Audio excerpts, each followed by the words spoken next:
தமிழ் சினிமாவுடைய பிரபல இயக்குனர் வி சேகர் உடல்நலக்குறைவு காரணமா கடந்த 10 நாட்களுக்கு மேல சென்னை போரூர் ராமச்சந்திர மருத்துவமனையில சிகிச்சை பெற்று வந்தாரு. இந்நிலையில்தான் சிகிச்சை பலனளிக்காம வெள்ளிக்கிழமை மாலை உயிரிழந்திருக்காரு. அவருடைய மறைவுக்கு தமிழ் திரையுலகினரும் ரசிகர்களும் ஆழ்ந்த இரங்கலை தெரிவிச்சிட்டு வராங்க. குடும்ப படங்களுடைய நாயகன் என்று ரசிகர்களால கொண்டாடப்பட்ட இயக்குனர் தான் வி சேகர்.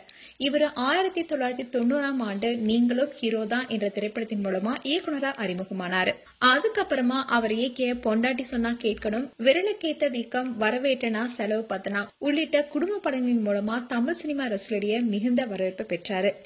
ஏழை மற்றும் நடுத்தர மக்களுடைய குடும்ப பிரச்சனைகளை மையமா கொண்ட இவருடைய படைப்புகள் சமூகத்துல பெண்களுடைய உரிமைகளையும் உறக்க பேசினதா அமைஞ்சது.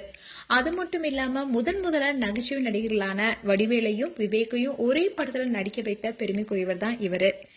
திருவண்ணாமலை பக்கத்துல இருக்கிற நெய்வானத்தம் கிராமத்துல எஸ் வெங்கடேசன் பட்டம்மாள் தம்பதிக்கு மகனா பிறந்தாரு. அதே திருவண்ணாமலையில தான் இவர் PUCயும் படிச்சிருக்காரு. தன்னுடைய 19 வயசுலயே கருப்பு வெள்ளை 16 லேப்ல உதவியாளரா வேலைக்கு சேர்ந்தாரு. அதுக்கப்புறமா சென்னை மாநகராட்சி சுகாதாரத்துறையில 15 வருஷம் வேலை பார்த்திருக்காரு. அப்படி ஒரு வேலை பார்த்துட்டு இருக்கும் போதே மாலை நேரத்துல நந்தனம் கலை கல்லூரியில BA அண்ட் பச்சைப்பன் கல்லூரியில MAவும் படிச்சிருந்தாரு. அதுக்கப்புறமா இயக்குனர் K பாக்யராஜ் கிட்ட உதவியாளரா 2 வருஷம் இருந்திருக்காரு. இவர் இயக்கிய முதல் படம் தான் நீங்களும் ஹீரோ. இந்த படம் மாபெரும் வெற்றி பெற்றது. இதை தொடர்ந்து மீண்டும் சுகாதார பணிக்கு திரும்பினாரு. அதுக்கப்புறமா நிழல்கள் ரவியை வைத்து நான் புடிச்ச மாப்பிள்ள என்ற படத்தை இயக்குனாரு. இந்த படமும் மிகப்பெரிய வெற்றி படமா அமைஞ்சது. அதை தொடர்ந்துதான் ஒன்னா இருக்க கத்துக்கணும், பிறந்த வீடா புகுந்த வீடா, பொங்கலோ பொங்கல் உள்ளிட்ட பல வெற்றி படங்களை இவர் இயக்கியிருக்காரு. இவருக்கு மலர்கொடி என்ற மகளும் கார்ல் மார்க்ஸ் என்ற மகனும் இருக்காரு.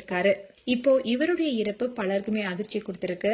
அண்ட் இவருடைய மறைவுக்கு பலருமே ஆழ்ந்த இரங்கலை தெரிவிச்சிட்டு வராங்க. மேலும் இயக்குனர் வி சேகர் குறித்து உங்களுடைய கருத்துக்களை கமெண்ட் செக்ஷன் சொல்லுங்க. இது போன்ற வீடியோஸை பார்க்க நியூஸ் தமிழ் கிளிட்ஸ் சேனலை சப்ஸ்கிரைப் பண்ணுங்க. மறக்காம நோட்டிபிகேஷன் பட்டனை கிளிக் பண்ணுங்க.